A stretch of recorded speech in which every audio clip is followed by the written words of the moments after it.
rarely people do a path where it's like, oh my god, he did a crazy path. If he's doing a bad path, you usually just punish it. Yeah, you just punish it, right? They can do a bad path, and they can do something that doesn't make sense. If someone dies, but if they it's do fine. that, then like they're The usually game's being good for so you. inefficient that it doesn't matter, right? So yeah, that's just an invisible narrative that people have. That you can ping, and people's path is because jungle's so one-dimensional in a way. It's like you do your camps are gone, your camps are respawning, they're going to be around there. You know what I mean? Like that's as simple as it is. It really is. I'm sorry, guys. So yeah. That's just a bullshit narrative I hear all the time. I mean, what I say is like, even if they don't listen, okay, if they listen 1 out of 10 times, would you rather? That's the thing as well. Would you rather not? Like, it's free. If it helps you even 1 out of 10 times, would you not want that? I agree. Yeah, that's what people say. As well. And I always say as well, pings. if you ping in a good way, like I talk about I actually have an article. The quality of your pings. The quality of the pings that. is actually massive. I have an article in the MLA talking about this whole article on pings, right? Yeah. I actually rate the types of pings and how you should use each one. This is dead serious. So I'm obsessed with danger pings. Danger ping is the best ping in the game. It's the best ping in the game. Yes. And I actually I said that.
this. If the enemy mid laner has prio and you know where they're going to roam, if you ping perfectly, like exactly Where down they the river are. where they go, danger, danger, danger, danger. I would say 85% of the time, the laner is going to listen, or they're going to input that information and make their own decision. Right? They're going to process that information. right. But if you do a question mark ping mid, That's two question so mark pings, shit. I don't even hear them. I don't You even, don't I hear don't them? Even, yeah. or if you do back ping on mid, or you do just a back ping top, like the back ping. Is that the yellow one? The yellow one? They're Yeah. useless. Yeah, they're useless. They're actually useless. So I always say, like, okay, let's look at the quality of your pinging and let's say how far in advance you're doing the pings, and then if they're still not listening after all that, then sure, it is what it is. But like 85% of the time, they're gonna listen no matter what. I definitely say in a lot of my reviews, I said, X person, these pings are just tilting the shit out of Yeah, everyone on the team. What they They do is question mark pings on people yeah, and all that stuff. no, like that. Well, that's obvious, I think. But what they do is like a fight's already happening that they should have been at, and they're backping it Oh, as the no. fight's going on. Like, what are you doing, dude? Nothing's They're gonna not change. gonna, they're not gonna leave the fight. Speaking about player psychology, when you're like even posturing, you don't even have to throw any abilities. Yeah. For a fight, it's happening no matter what. No Yeah. one's backing off. No one's resetting. I actually get actually angry when Soul 2 players Yeah. back ping during a fight. Like I get emotionally. Wait, know. did I last episode talk about Baron calls? Do you remember, Charlie, if I spoke about Baron calls in the last episode? I don't think you did. No. I just while we're on this topic, Yeah. It's been like a meta, or like a you know how you have kind of metas in the Soul 2 about like a specific topic comes up a lot. Yes, we do have metas. You Yeah. have like a meta in the Yep. Soul 2 and like you hone in on like one thing, or like Yeah. it comes up a lot randomly. I Yeah, don't know why. I have like a reset meta. I Yeah. have like a ganking meta. I've got like a Rift Herald meta. It's like the theme of the week in a way. Yeah, because you just happen to have It's just- back-to-back reviews with the same mistakes. You're Yeah. like, and then you start coming You up. start, with you start like honing in on it, Yeah. right? I think it was this week. My week's blended, honestly. There's so much coaching, but Yeah.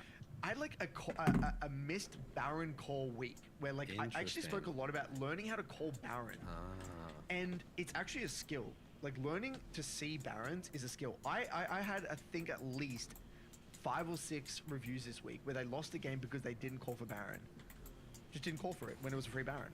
Love it. And I've said in the reviews, I'm saying, and I kind of compare what like me as a coach, right? What I tend to do. This is my more, I guess, a coaching philosophy, right?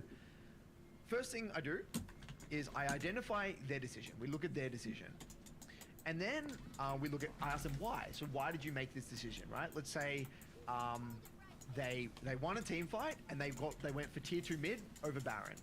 I was like, okay, what were you thinking here? What were you trying to get done here? What was your thought process going for tier 2 mid, right? Well, and maybe it might be their attention just was focused there. They didn't know Baron was up. They were autopilot. It doesn't matter, right? Then I will say what I would do, and the next step, why I would do why I'm doing. Yep. Right? So then it's a juxtaposition. It's like a comparison between the two plays, but also the mindset and the reference point below that. That's what the most important thing is for me as a coach. What I think it's about comparing reference points. How am I thinking in this situation and feeling, and why are you thinking and feeling that particular way, and why is there a difference here, right? And I showed an example of me in a game recently in solo queue where I'm already pinging Baron as they're trying to clean up the last 2 members. I'm already pinging for Baron. Got it. Because I'm dead, right? I'm in the fight, I'm dead, but I know my team's cleaning up. Yeah. I'm literally pinging assist me on Baron as they're cleaning up the last 2 remaining members. Just to get people ready to instantly go. Instantly go, no hesitation. Because that's how obsessed I am, though. That's my mindset. I said, Got this it. isn't because I've thought about, oh yeah, my learning objective was learning how to ping Baron. Dude, I want to win the game. Baron is, if I can get Baron, it's my default response after every single skirmish post 20 minutes is to think can we about, Baron? can we Baron? That's literally, it goes Yeah. from kill, fight to can we Baron. There's no in between. There's like 0 to 100. So that's my default response. So I'm already instantly as I'm dead thinking, can we Baron? Are we near Baron? How fast is our Baron? Can we do it? So what are some examples of your clients, the way they view the Baron? It's literally not even thought about. So it's like we win fight. We win fight and let's just get a tower, get a reset, spend gold. I don't know. It's literally not in their mental stack. Okay. Post 20 minutes, it should be a fundamental of the game that you think about Baron, no matter what. Yeah. And it's just not. It surprised me. I'm like, this is so free. It's so obvious to you. And I always lay it out this. I put it really clearly. Baron leads to towers. Towers don't lead to Baron. If you get Baron, you're gonna get all these towers anyway. But if you get towers, you're not gonna guarantee the Baron. That's right. And so it's just it's borderline for me. It's like a master plus fundamental. Right? I think if you're master plus, it should be like, if you don't have that, you're just not going to climb, in my opinion. You're just not, because you got to play the winner's game at that point, right? You need to play the winner's game. And it actually shocked me how big the mindset difference was between myself and my clients. Yeah. I love doing that, by the way, when you compare like your mindset, how you feel in a particular moment with like how a client is feeling. I have this visualization of like this like box client, like some like line, you, and then like you're trying to like figure out the gap. Like, the gap. What are they missing? What are they missing? And then there'll be like some notes there. It's like, maybe